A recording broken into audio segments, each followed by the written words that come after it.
Good morning. This is me, Arnold Schwarzenegger.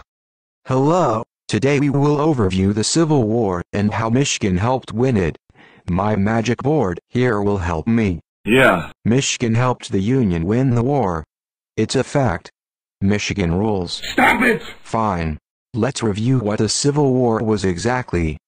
It all started in the 1830s. There was a great debate over slavery. The states in the South wanted it. These were called slave states. But the states in the North were against it. These were called free states. Yes. As time went on, tension between the free states and the slave states grew. People from the free states would travel into the slave states and help slaves escape up north into Canada. To combat this, the slave states would send slave capturers into the free states to get their slaves back. As you could imagine, both sides were angry at one another. Affirmative. The breaking point was when Abraham Lincoln was elected president. One of his promises as president was to end slavery. The South was so furious that they split off from the United States and formed their own country, the Confederate States of America. Yes. When the Confederacy split off, they started attacking U.S. forts and taking them over for their own use. The attack on Fort Sumter near Charleston, South Carolina on April 12, 1861 was the last straw. The Civil War had begun. You son of a... Neither side were ready for war. But Michigan was. Men throughout the state felt it was their job to protect the Union. Many towns formed their own military units and sent them to Washington, D.C. At 1:00 p.m. on the night of May 16, the 1st Michigan marched down the streets of Washington, D.C.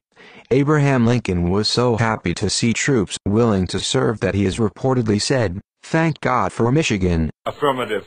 Later that fall, 1163 men joined the 2nd Michigan Volunteer Cavalry in Grand Rapids.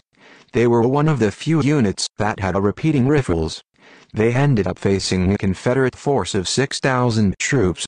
They were outnumbered, but their repeating rifles lead them to victory. That's amazing.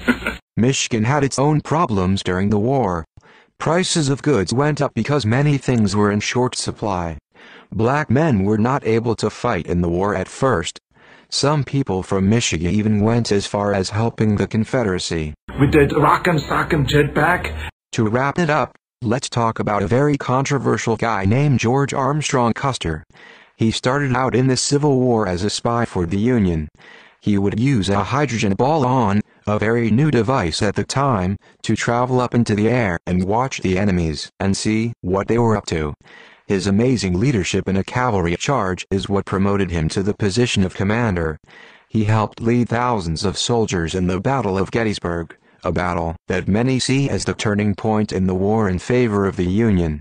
But this was in 1863, and the war had 2 more years to go. It's turbo time. By this time, Michigan was a rather important player in the war resource-wise. Copper and iron was needed to make weapons. Cotton that we once got from the plantations in the South was replaced by wool from Michigan. Farmers grew more food, and the higher prices caused by the war caused them to flourish. Now, whatever your name is, get ready for the big surprise. By 1865, the war was won by the Union. Confederate General Robert E. Lee surrendered to Union General Ulysses S. Grant at the village of Appomattox Courthouse on April 1865. Hasta la vista, baby. The aftermath of the war was brutal.